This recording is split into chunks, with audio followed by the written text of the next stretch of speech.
Hello, everyone. Happy Saturday. That's right. It's the freaking weekend, baby.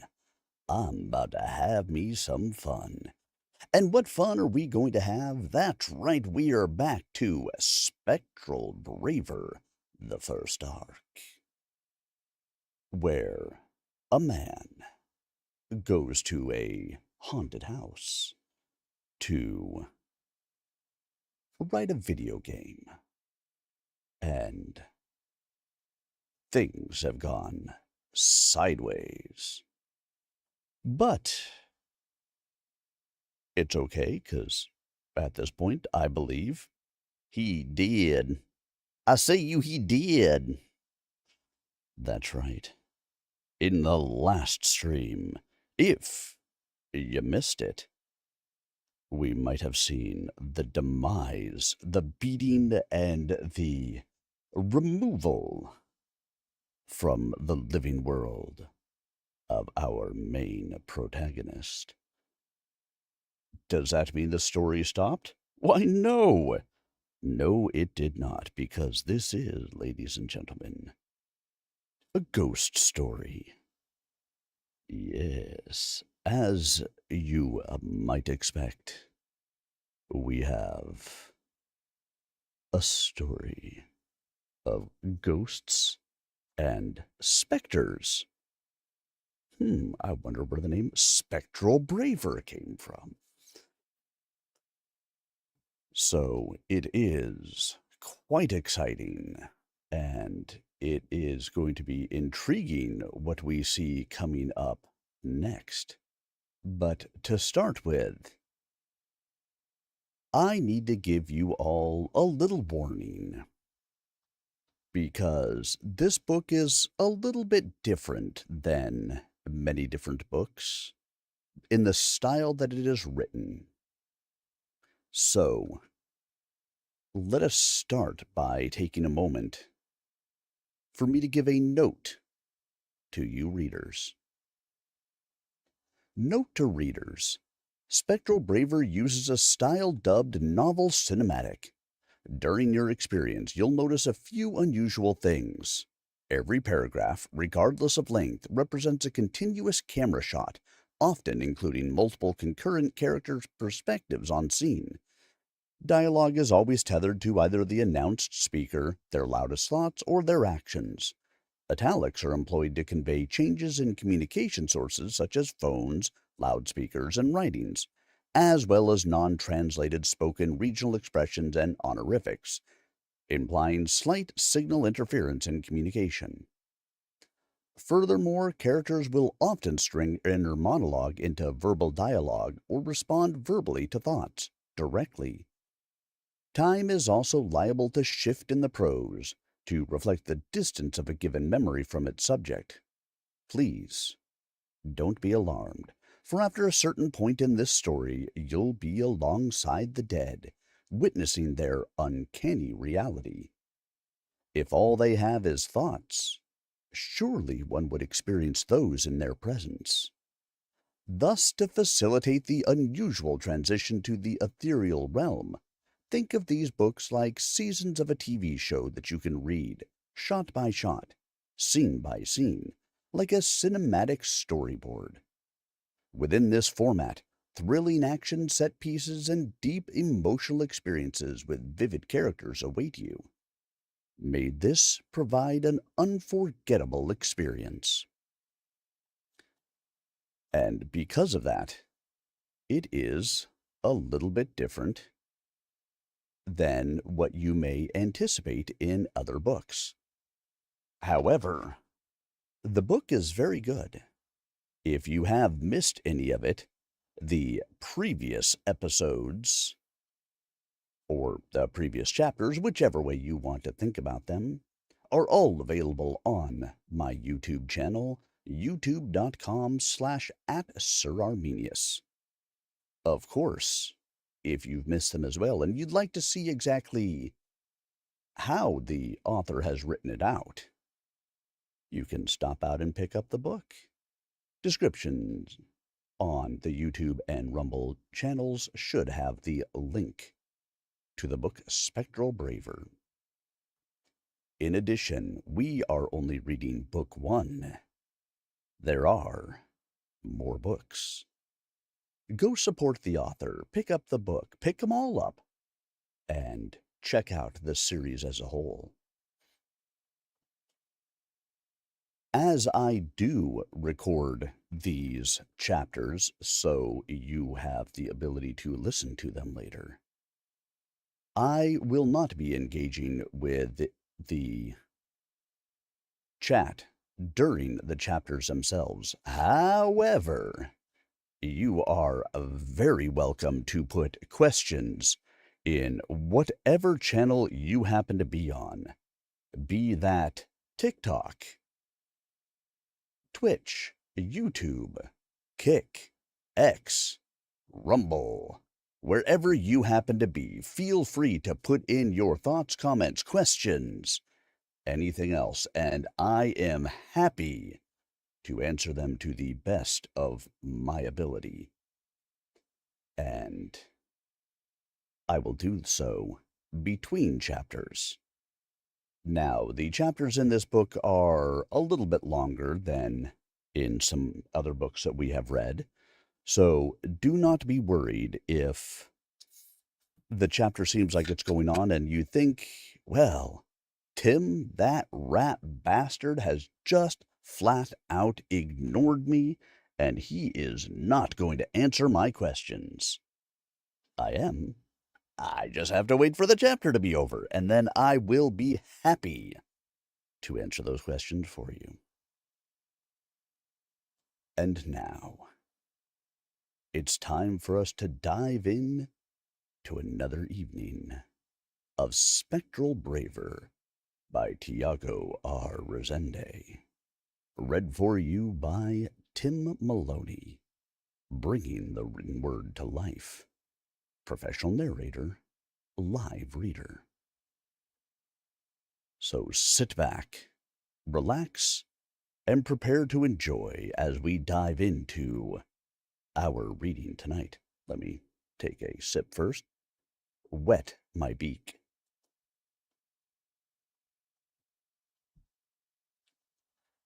And here we go as we jump into Chapter 4, Run to the Attic. Cautiously approaching the house, Felicity looks to the red and blue lights radiating from the roof, tinging the mist. She's seen something similar outside, sometime after Peter died. Those modern constables in dark blue uniforms came into the house, rummaged through everything, placed markers and ribbons everywhere. He and Mary were gone. She assumed the boy went there, into the same light she rejected, whilst desperately looking for her children. Seeing Ben in front of it gradually brought those memories back. Akin to that fearless young man, she chose to stay in order to protect someone. They're so different in so many things, disparities born from age to fashion, surely language. But in their hearts, they may very well be the same person. If only she was braver. The cavalry is here, seems like, as Ben reaches into the red door. Kid, once we get in there, I don't want you to look at anything. You go straight upstairs, close the door like Felicity taught you, all right? The boy abides. Yes, sir.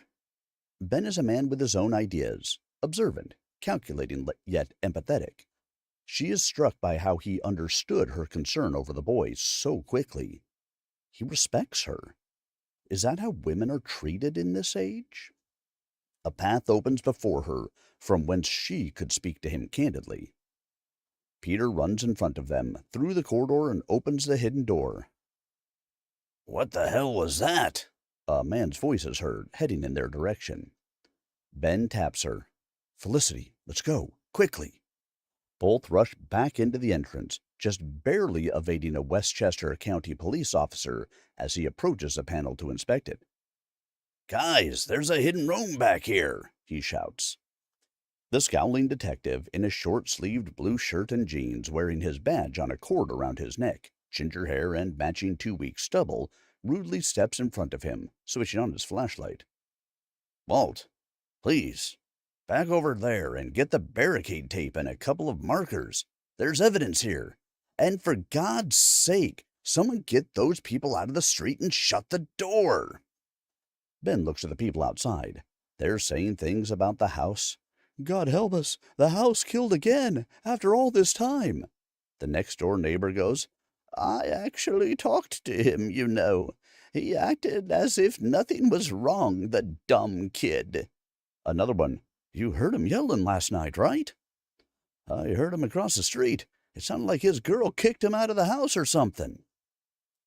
Ben can see Bert in the crowd. He's distraught. If this didn't happen, they would probably have become good friends. Quite unusual for that world. The officer closes the front door. Felicity looks anxiously at the attic entrance. Peter's going in, but Lydia's head pops out at the last second, with a troubled face. Good. Mommy is safe. The mother is relieved, waves her to go back inside. The body is covered. The places where Ben struggled have those small cardboard markers with numbers on them. "That's the second door that opens on its own in this fucking house. Did you see that?" Walt points out. "Wasn't it open already?" One of the other cops chimes in, as they all stare at the attic door, slightly ajar. It slams shut. "Okay, guys, can't we just wrap this up? This house is seriously bad mojo, I'm telling you." The detective comes around the staircase and berates the team. "Because of a draft? Are you all soft on the head or just a bunch of lazy fucks? This is a crime scene. There's a perp, and no, it's not the damn house. We leave when they carry this guy to the morgue and every piece of evidence is collected. Hey, Walt." Yes, sir?" "Put your gloves on and go check if the window up there is open. Everyone else, I want this hall dusted for prints. Whose squad car computer isn't working like a toaster?" Mine, sir." One of the younger-looking cops raises its hand. "I want the stiff's prints in here. If there's anyone else's, anywhere in this house, I want to know stat." "This is so cool," Ben comments with a grin. Felicity doesn't understand how he can be so detached. How is any of this fascinating? Why doesn't he feel anything over seeing his body? Is that his own pile of bones? He's making jokes again. "We're reporting live from my own crime scene. Always want to see these guys do their forensics things. I'm like a fly on the wall." Such silliness from this big child. Why he speaks into his fist. Officer Walt is reaching the attic. The corpse mother is nervous. "Hey, it's fine. Bunch of people here. It's daytime. Let him go in. Besides, it would be hilarious if the kid scared the bejesus out of him right now." She glares at him, definitely not happy. "You think this is some manner of joke, don't you?" He doesn't know what to say as she raps into the attic door. Damn it. His amusement vanishes, realizing what the issue is. She worries. Always has. For years upon years. She's the one person you don't want to be a jag-off to. Watch your mouth, man. "Is this CCTV internal?" the detective asks, pointing at the hidden cameras. Don't look like it, sir." A cop inspects the utility box. "Find out where it's streaming the footage," he orders. As the ghostly young man goes up the stairs, he wonders if they are deleting the footage back at Grubbysoft, like a dumb kid caught with his hand in the cookie jar. Surely wishes they did, because that would implicate those corpo bastards in what happened here. Serves them right. Then again, not my problem anymore. The moment he's about to reach the door, Walt comes out, looking at his phone, and phases through him. He feels it, just not enough to startle the man. This encounter, however, surges the ghost's senses. He captures the cop's momentary experience from his thoughts. "Didn't see or hear anything up there." Just felt an intense cold. Nothing, sir. But it's like a freezer in there, and it says here, weather for Sleepy Hollow is like 80 degrees right now. The other cops are looking at him funny. I'll go up there in a minute. Just come down and help him with the prints, the detective instructs. Inside the attic, Lydia, in her tiny purple dress, grips Mother's skirt. I couldn't find you, Mommy. I was so scared. There, little pumpkin. I'm fine. Felicity rubs her hair. Gunner, wearing a white shirt and blue pants, stands by the window and shrugs. I told you we were all safe. Didn't believe me. Lydia shoots back, pouting. Yeah? How would you know? The boy walks to the other end of the room. Because I could see them, silly. Like this. Slips half of his form into the wall which faces the garden and comes out again. See? Lydia starts bawling and the mother consoles her, while giving a stern look at her son. Ben goes, That's pretty impressive, kid. But you should have taught your little sis how to do that. No point in making her this upset. Witnessing the whole scene from the doorway, wonders how far one can push this reality. Walls can't stop you. Seems you can even move stuff like doors. Warp instead of running. There has to be a way to employ these abilities into an escape plan. Felicity tilts her head. Foolishness aside, still fatherly, in fact. Good. Ben is right. Your sister deserves your consideration, young man. Lydia, sheltered by Mother, shoots a tongue to her older brother. She is absolutely adorable. The modern gentleman walks up to the tiny girl and crouches at her eye level with a tender grin. We haven't been properly introduced. I'm Ben. I know. The miniature Felicity grins. Mommy talks about you all the time. She's being mischievous. Oh, does she now? Looks upwards at the bigger one, who swiftly darts to the window. Yes, she says you are very rude. You shouldn't swear, you know. Yeah, I know, and I'm sorry. I'll do my best to keep it clean. Draws closer to the tiny girl and whispers inquisitively. Did she say anything else? Mommy says a lot of things, but the most important of all is the thing she doesn't say. Lydia! Felicity shouts without turning to her child. The three kids all start hopping in a circle around Ben. Ben and Felicity sitting in a tree. Kissing. Laughter ensues. The corpse lets off a deep sigh and looks at the floor. He gets up and stands beside the depressed mother. You have lovely kids, you know. Despite all this, they can still laugh. They haven't laughed much at all for a very long time. Not until you arrived. They would play, as children do, but I can't recall a time when they were this joyful. Hey, Felicity, I'm flattered. But if they didn't feel loved in the first place, I don't think I would have made much of a difference, you know? You protected them in more ways than one. I stayed for them. They're everything I have. Turns to the side. So much pain on this woman. And now you have me too. Ben smiles at her with the same tenderness he afforded her daughter. Well, why would you say that? A furrowed brow on this gray husk. Ben wonders if it's that outlandish to care for someone with a kind soul. Why wouldn't he say it? He assuages her. Because it's true. When I said I'd be here for you, I meant it. Mr. Freeman, I... She's about to cry. Hey, we're friends now. No matter what. Look, I apologize if I seem as though I don't take anything seriously around here. But like you protected their tiny hearts from all this darkness and death, That's my way of protecting yours from the same thing. Felicity knows she heard him right. This man just said he wanted to protect her heart. While she weeps, Ben rests a hand on her shoulder. The warmth of his touch felt nothing like she imagined. Thought it would be different from the children. But nay, it is just as soothing to have this gentleman beside her, so present and lively as he is. A reprieve from her fears.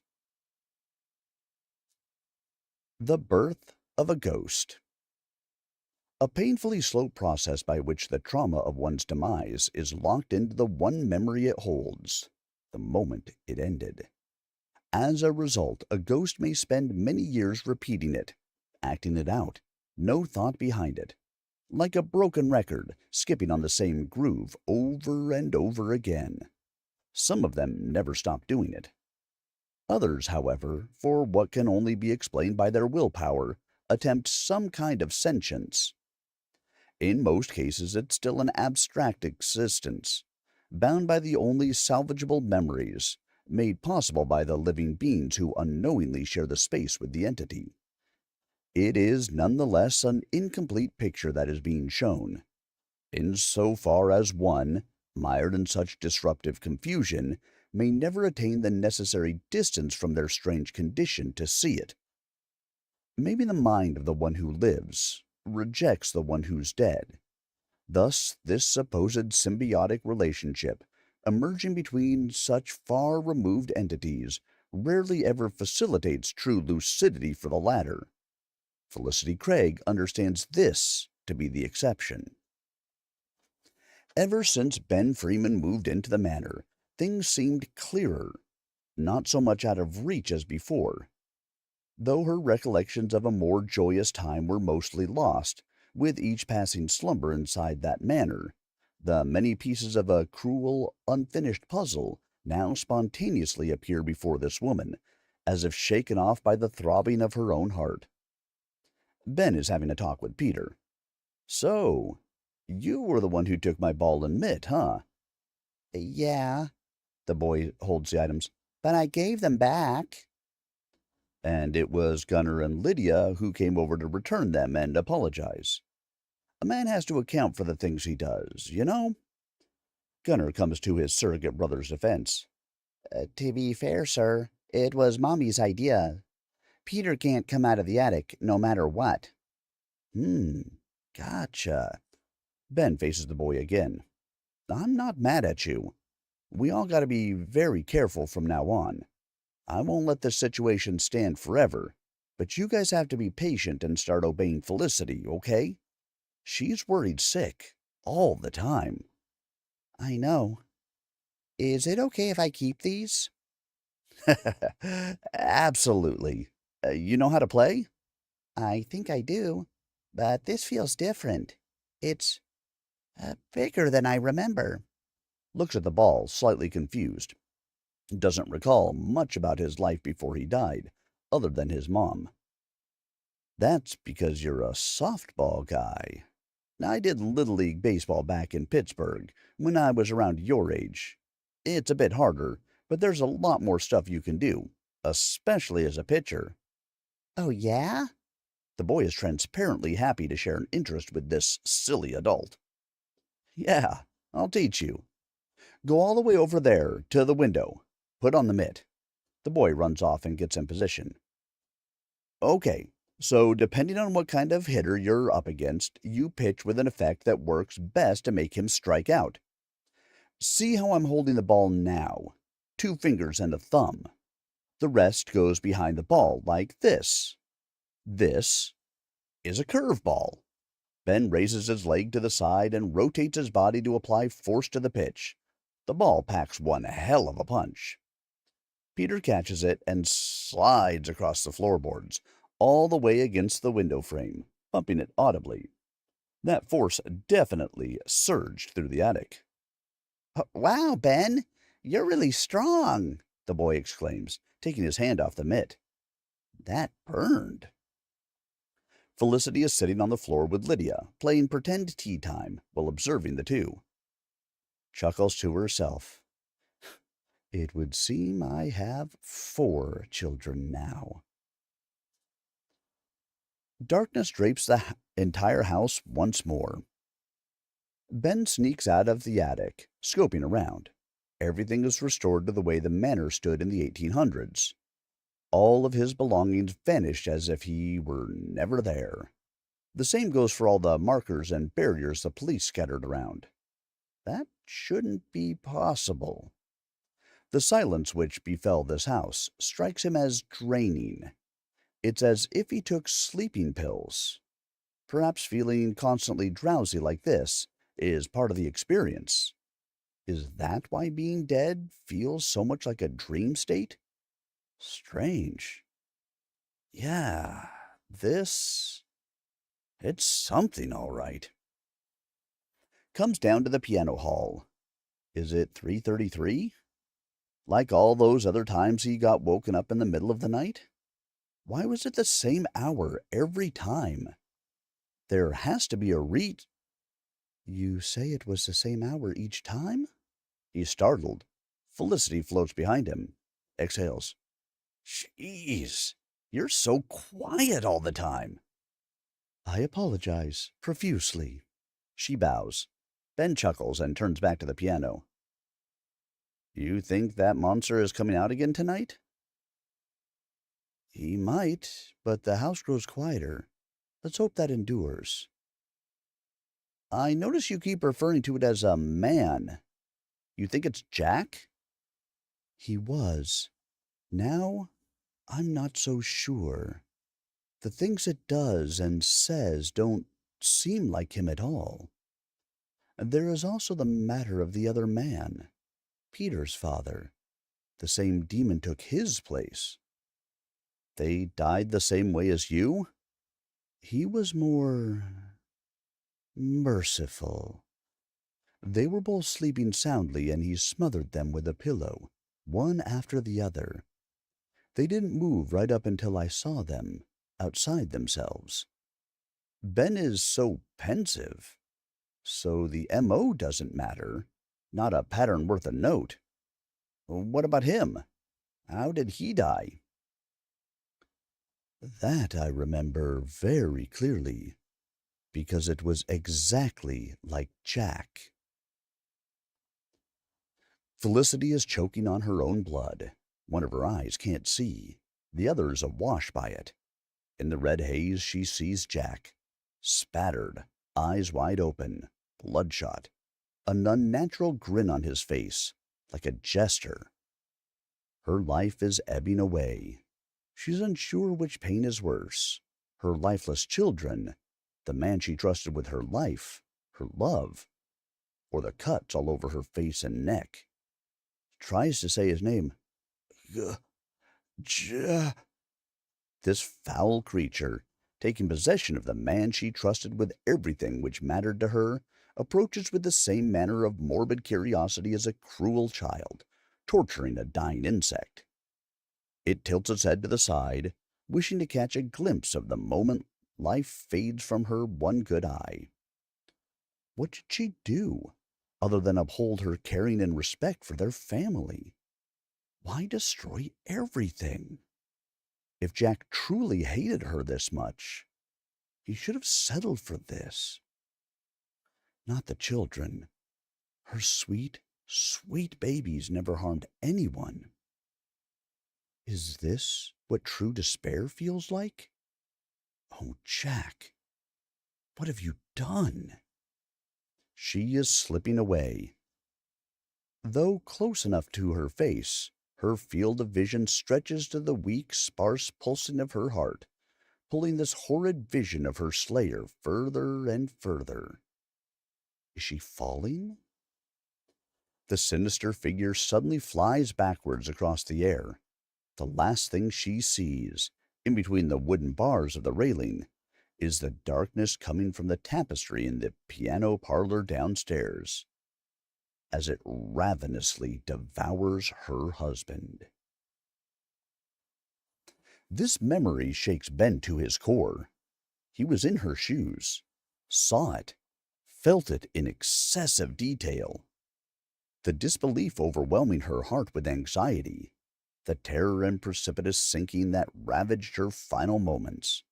Felicity carries this pain around, on her face, all the time. This is too much. I'm so sorry. He's severely distressed. The corpse runs her dry fingers through his hair. It gets easier, she whispers, smiling. It's the bad man, all right. He saw it, the cloaked shadow on the opposite wing, close to the attic door. The one from earlier? Yeah. He's clearly the guy running this show. Why can't I see him? Seems like he possesses people to do this horrible stuff. Probably collects their souls once he's done with the tormenting. But he avoids you specifically. Save for that one time when, well, you got in the way of me and the kid. He wanted you gone then. She is still trying to wrap her mind around his own interpretation of events. There was no other man there. Forces herself to revisit that wretched memory once more. Felicity, what are you doing? I need to understand. There was indeed someone in that place as she died, standing there, expressionless, close to the attic entrance. The black-haired woman Jack brought into the house. She slept in the downstairs quarters, never talked, never smiled, rarely left the room.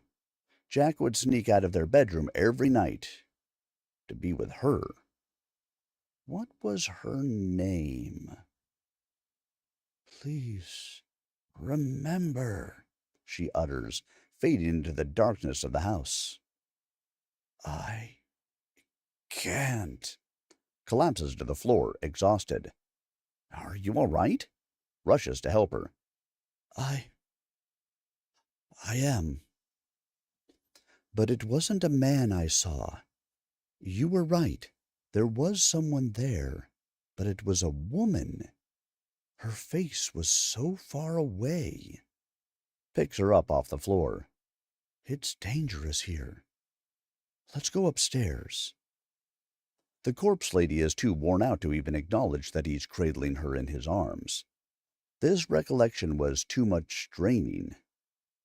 The house is becoming quiet, and all she can do, once that happens, is sleep. Dark rain clouds hover above the manor. A disquieting sense of shade was felt from above, as well as below, while a faceless Felicity exited the master bedroom that morning. Jack wasn't home, yet that person was. A dark-haired woman crossed the entrance, wraith-like. Her walking was as sudden and swift as a gust. She couldn't see her face, just the inscrutable, long, dark mane, flowing. Turning the corner under the stairs, it was gone with a soft, stealthily shutting of the downstairs quarters door. This person wasn't invited, yet entered as if it were of the house. Could that be truly a ghost?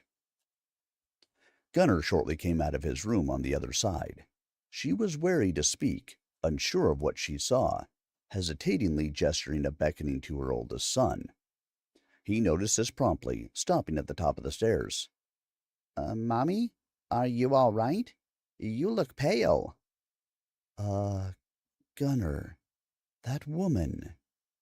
I don't like her. Lydia barely comes out of her room because of her now. We have to speak to Father about this. I'm sure she did something to scare her. Felicity gripped the balcony railing hard. In the throes of frustration, her husband wasn't even present, yet this woman was down there. The door opened again. Ponderous steps approached steadily until this figure, with dark hair, dark eyes, pale and nondescript, stood in the entrance hall, between the lady of the house and her son. She stared directly at the boy, who took courage to address this wraith. So you understand what I said this time. Did you say anything to my sister? Why is she scared of you? Was definitely angry. Scared? She wondered with a broken English accent. Lydia's door opened slightly as the little one spoke warily behind it. Big brother, it's all right. Don't make Mommy upset. This woman used this to argue. See, she not scared. No scary. Felicity was just about enough of this exchange, staring at the shadow of her cowering baby, betraying this evident lie. Rushing downstairs, the mother's tone unhinged from her usual sense of grace and politeness, for it was instinct thus commanding her rampage. I want you out of this house! I'll be damned! Gunnar likely had never seen her like this. Mommy, please don't get angry. Let's just ask Father. Your father? The one who was never around? The boy's face melted in dismay. Felicity immediately regretted this loud outburst. It wasn't his fault. This woman, however. There stood the nightmare. Beneath her mane, dark like a raven's quill, an even deeper blackness sunk into this wraith's skull, pulling her into a malevolent maelstrom. She was sure it was morning, yet it was no longer. Amidst this sudden void, two glowing orbs of crimson locked onto her very soul. It was at that moment that the woman's voice was delivered in impeccable English alongside a man's. If you treasure your children's lives above your own, I will spare them from the abyss. It only needs you. Just you. Suspended amidst this terrifying vision, the mother was shown the totality of this abyss. A cavernous expanse of pulsing flesh, littered with black veins. So many muffled cries reverberating these walls. Will you let him? She didn't understand this. What did it want? When Jack truly comes, will you let him take you? Shuddering, she responded, I am Gunnar, the Brave's daughter. Jack is taken more than his damned share already. He has taken too much. Jack takes everything, then. It was never your choice how much of it. He takes it all. No! Her desperate cry, as she turned away from this hell, wasn't reaching her children. Their standing figures beneath the stained glass window suddenly drew blood from their clothes. Spreading. They had become pale. Their blue and brown eyes, their faded glimmer, established a mother's worst fear. She would be made to see this happen. Soon.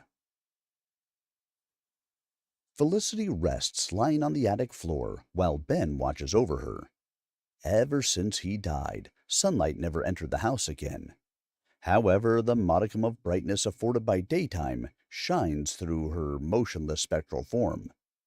This feels like a wake to him. This woman is so thin and decayed. This reminds him of... What? What was that memory? He's feeling tired as well. Doesn't know how long he sat there on the floor, looking over her, helpless. The children are also unusually quiet.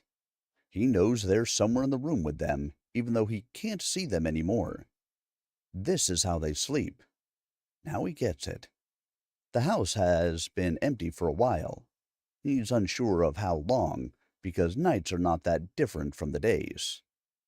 What he does know is that it is related to how tired everyone feels around here. Even the thing downstairs doesn't come up once. He lies down next to her and holds her hand.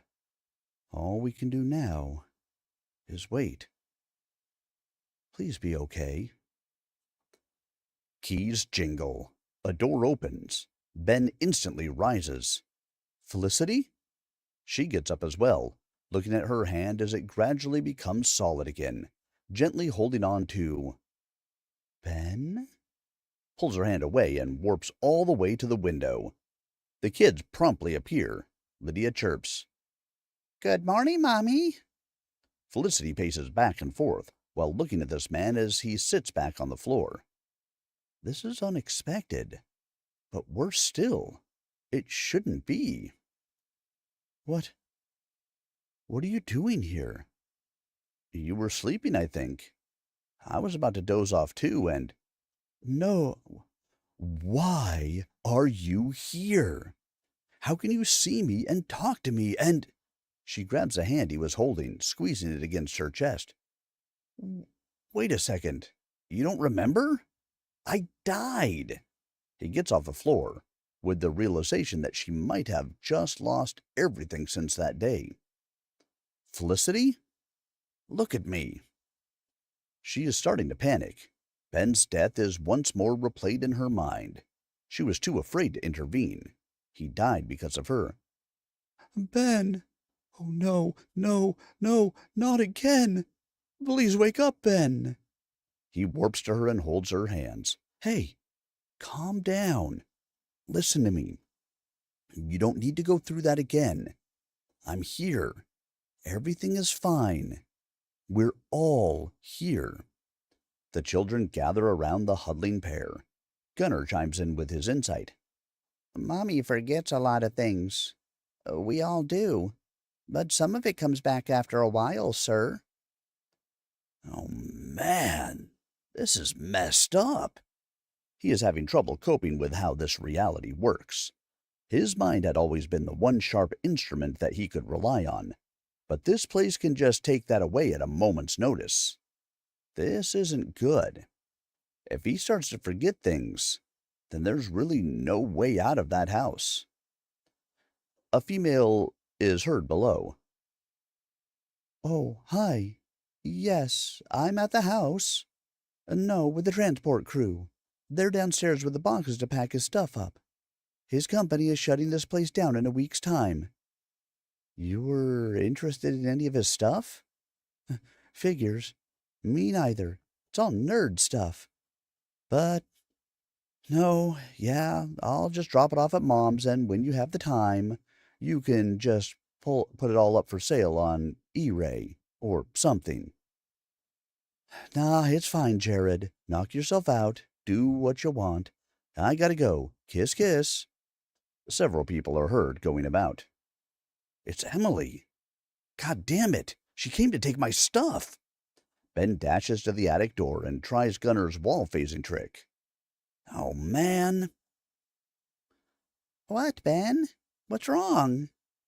Little Lydia's head shows up under his as it sticks out through the door. Both pull out and walk up the stairs. Okay, guys, we have a problem. The young man starts an impromptu family meeting.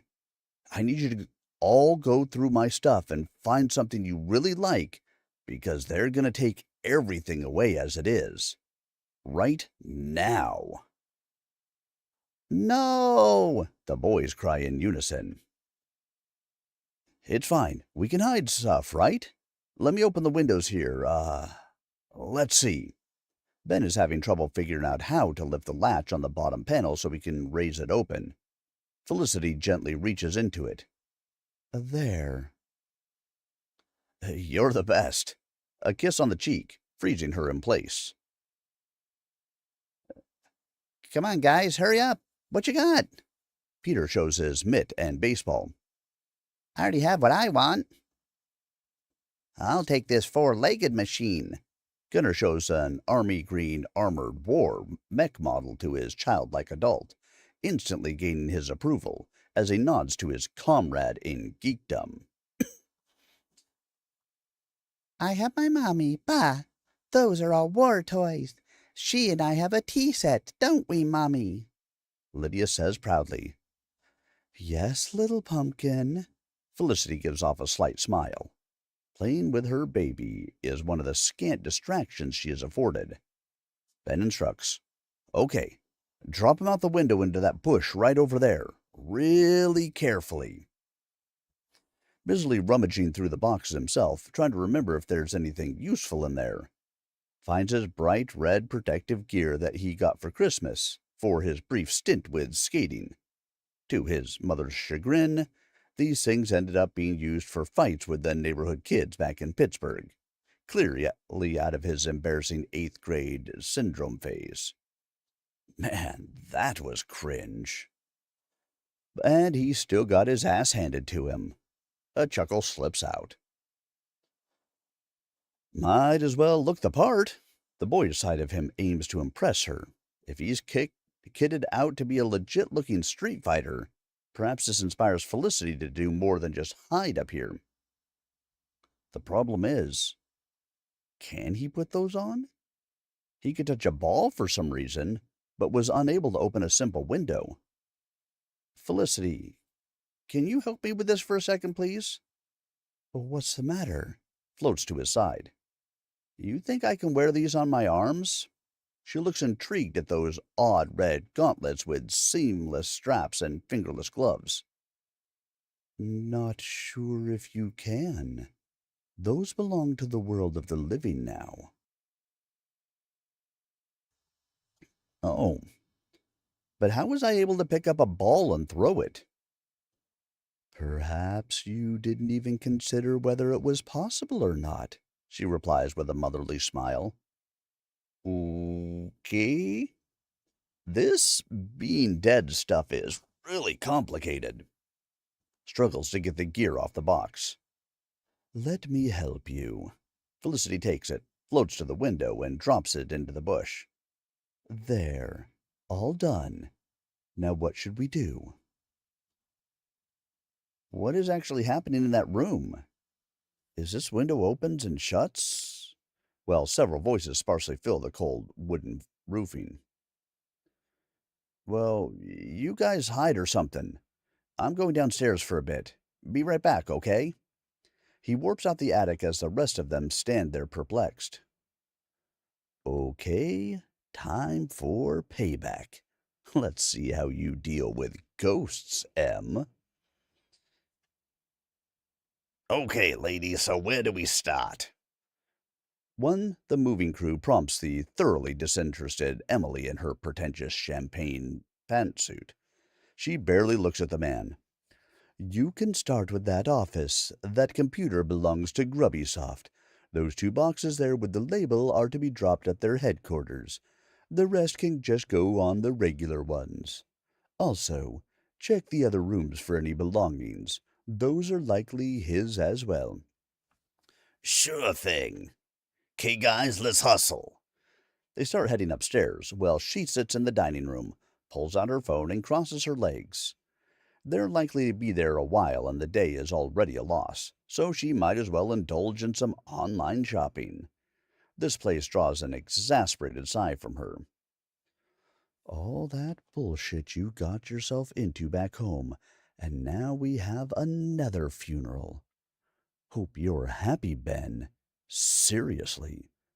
The phone flies out of her hand. She looks at it in trepidation, trying to understand what just happened. However, before she can get up to grab it off the floor, cabinet doors start opening everywhere around her. Sounds in the kitchen of pots and pans being tossed around, chairs slide rudely across the floorboards. Utter chaos is being unleashed. The phone went to the messaging app. When it fell, 2 solitary words typed on it. Fuck off. Emily's face turns white as a sheet, drenched in cold sweats and this overwhelming urge to run away. Upstairs, one of the men calls out to her. Miss Freeman, his clothes are for donating us something. The woman is wide-eyed, running out the front door. Miss Freeman?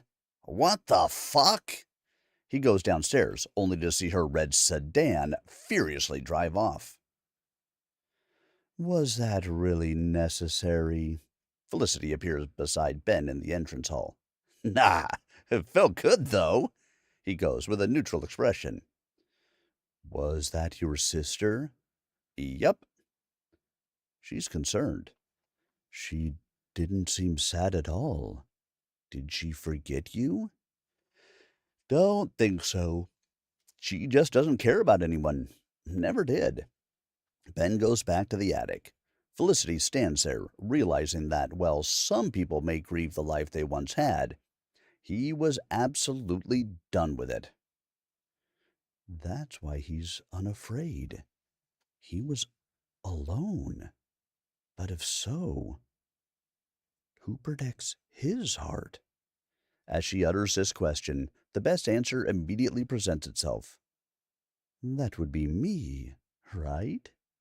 With a silly grin, she returns upstairs to be at her family's side. Once more, the house is submerged in unearthly darkness. The 19th century furnishings thus restored to the home of the Craig family. Felicity sits at her old dressing table. The oval looking glass reflects her veiled visage back to her. She lifts it somberly. A gray, mangled, crinkled face, darkness for eyes, teeth protruding from her vanishing lips. Brushes the dried up bangs on her carefully wrapped ashen hair. Remembers Ben's expression when he first saw her, up the attic stairwell. Unmistakably absolute terror that was. The fact he is able to look past that first impression is remarkable. Puts the brush down and restores the black veil to hide from her own reflection. A deep sigh. You are fortunate enough that he cares about you and the children. A man with such a good heart is a gift as it is, Felicity.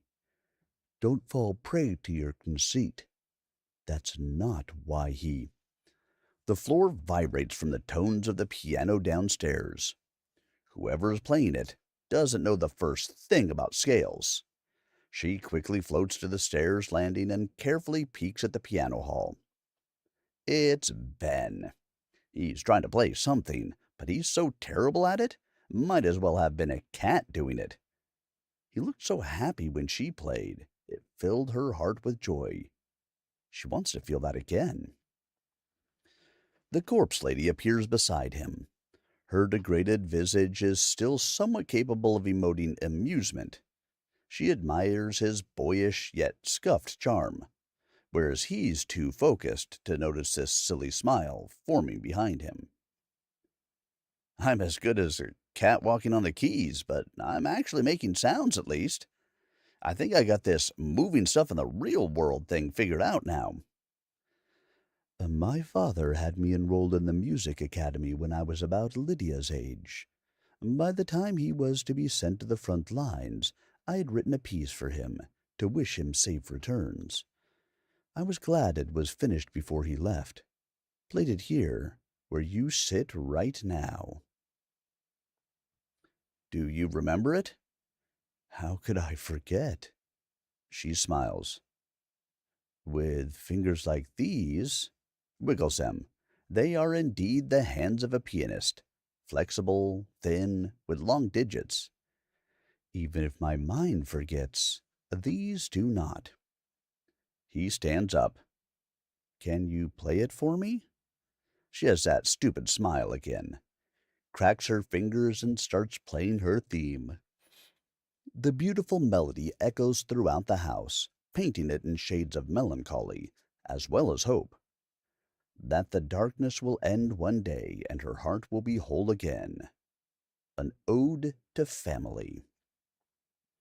The theme is so ingrained in her very being that she can play it anywhere. She feels confident. Despite all the horrible things that happened, hope returns. Gets up and stands face to face with Ben. There is an uncanny sweetness behind her decrepit grin. He's amazed by how the keys keep moving without her, continuing to faithfully reproduce her cadence and emotion. "Would you honor me with this dance, kind sir?" Takes his hand. Now, there's something I've never done before. He remembers that in period movies, couples bowed to each other before a dance. The surprisingly gallant young man obliges. Behind her veil, an even warmer smile. He's beautiful. When ghosts dance, the floor is an afterthought. Swirling through the air, the couple graciously fills the piano hall with their wondrous spectacle. He tries his best to recall moves he saw in movies. Releases one hand, launching his partner into the air above as they spin. As above, so below. Such intense laughter, the warmth of a budding friendship. The song is almost over. He brings her close. A thought of inadequacy emerges. She hates her ruined appearance. Surely it bothers him.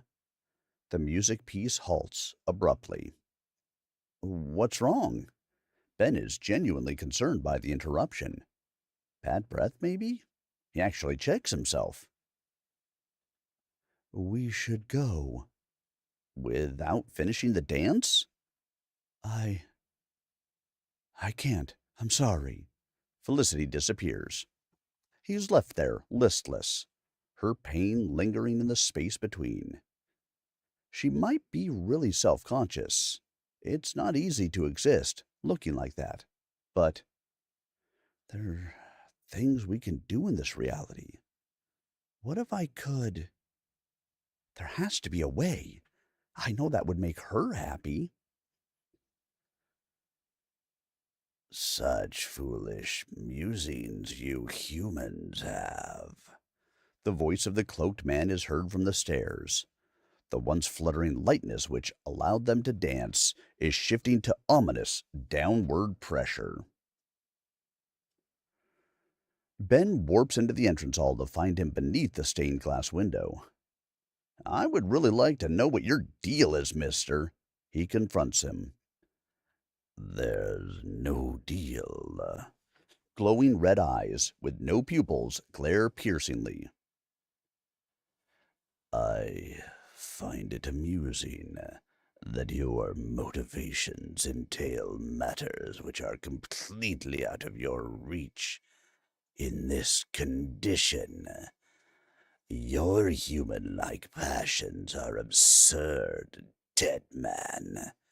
Have you considered a way out of this yet? For yourself?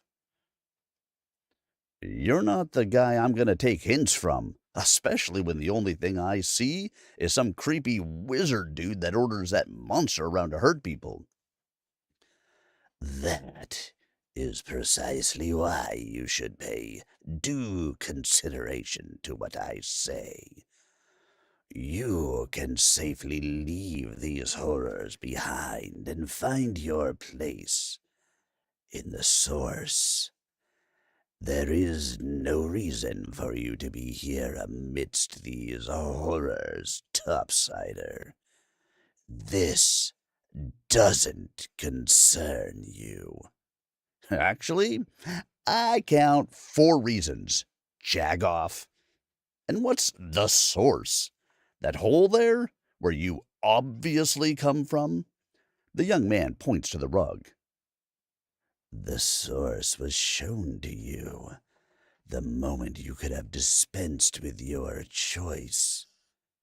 It is not too late still. I can lead you to it. Look, man, I'm getting the creeps just seeing you try to negotiate this. I would appreciate the same level of honesty you displayed when you had me killed. Just saying. Is that what you prefer? The phantom's unclear facade gradually warps into a sharp, psychotic grin. You know what humans say when shit gets real. If you're feeling froggy, then jump. Staunchly assumes his fighting stance. It's not gonna go down the same, though. Fucking guarantee it. Oh, I'm sure it won't. The cloaked figure raises his hand in the piano hall's direction. The red light springs forth from the ground as the tall monster crawls up, fully materialized. It immediately lunges at him, swiping with his claws, trying to corner him into the kitchen. Ben warps in multiple directions, trying to feint his way out of the dining room. Parrying a couple of strikes, it's confirmed there's contact involved now. Good. Ben moves in for an uppercut, and it dodges. This amuses him. Ah! Being much taller than him, hitting the midsection up close may render results. But this room is too cramped to clear an exit. They're circling the table until standing opposite, across the room. Ben looks at it. Should work. Grimaces and uses his foot to lift the entire dining table up, off the floor. A mid-kick to launch it towards the monster. It crashes loudly into the dining hall window, pinning it halfway through it. It is indeed the case that these two beings are affecting the physical world in their scuffle. Lights turn on across the street, and people are coming out in their robes and pajamas. That goddamn house, it's getting worse. The young man sprints off up the stairs, passing by the cloaked figure. Its eyes turn. You can only do so much, topsider. Ben! Run to the attic! Felicity is at the door, frightened. The brawler stops for a second, pondering whether or not to respond to the taunt. The monster is coming out, behind him. Ben! Please! I'll take a rain check on that one, asshole. Warps into the attic stairway and slams the door. Are you all right? Felicity is fraught with worry, shaking all over. Yeah, close call. It's all good. You remember that when the house was empty, that thing wouldn't show up at night for a while, right? Right. Which means they're not monsters. They're ghosts, like us. They just have some an agenda that involves dragging souls into that hole in the rug. The rules of this reality apply to them, I'd bet. We just gotta beat them at their own game. Ben, you're not seriously considering this. Please, promise me you won't try to fight it. I know you're brave. Certainly braver than me. But I lost my father to the war. Lost my husband to that demon. I can't. She weeps. His enthusiasm is cut short. Surely there is a way, but she's afraid to the point of that becoming a serious liability.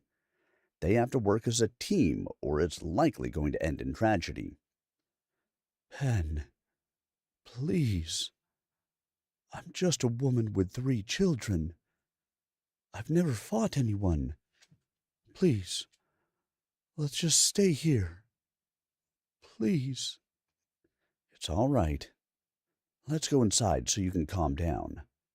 At this very moment, the monster starts banging rabidly on the door. Oh, God!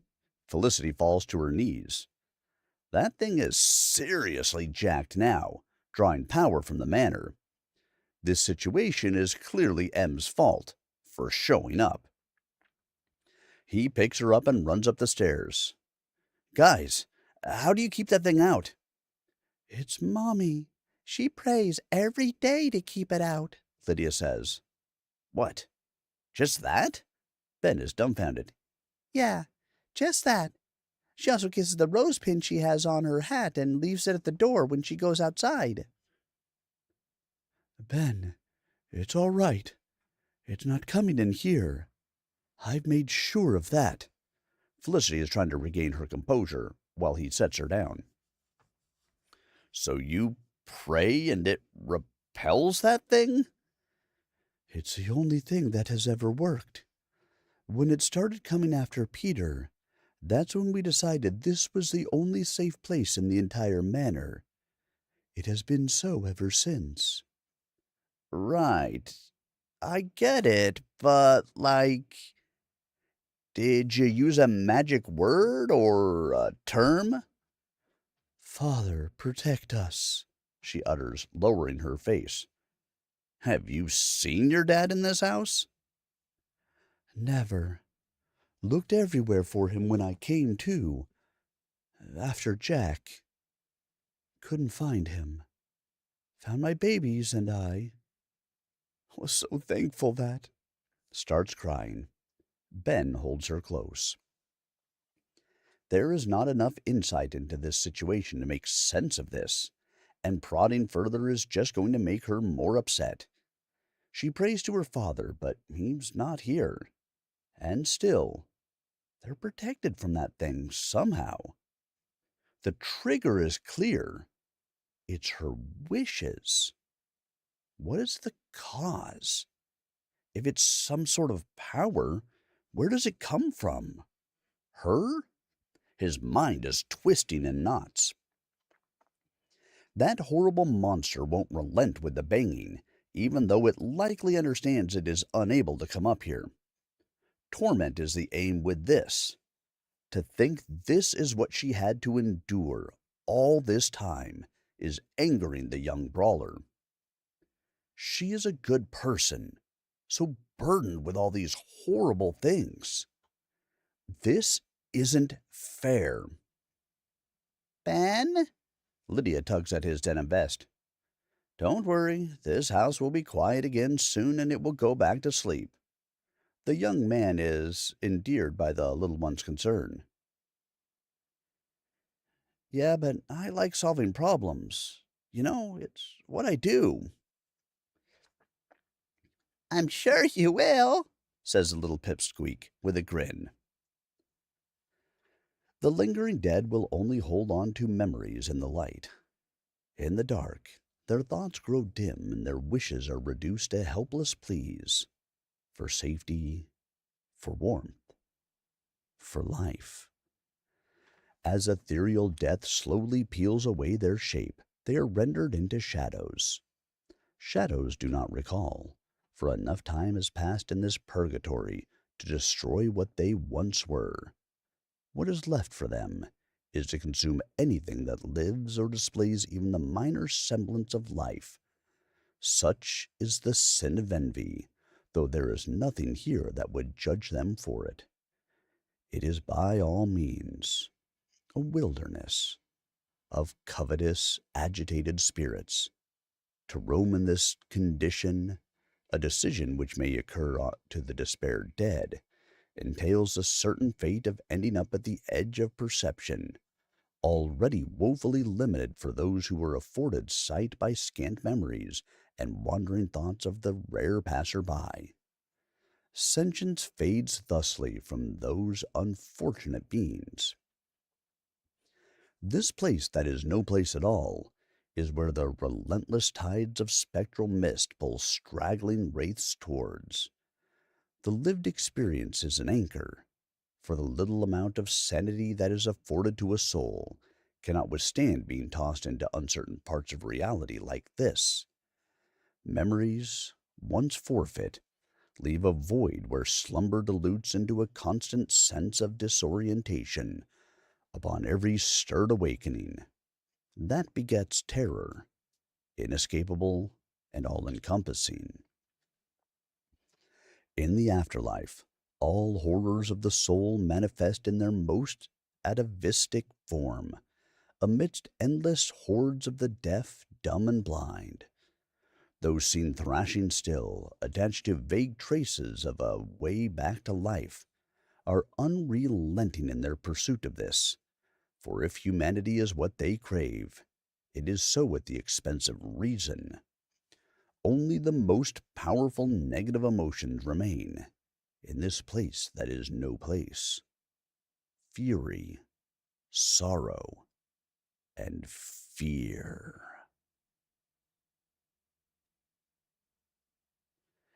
That, ladies and gentlemen, was the end of chapter 4.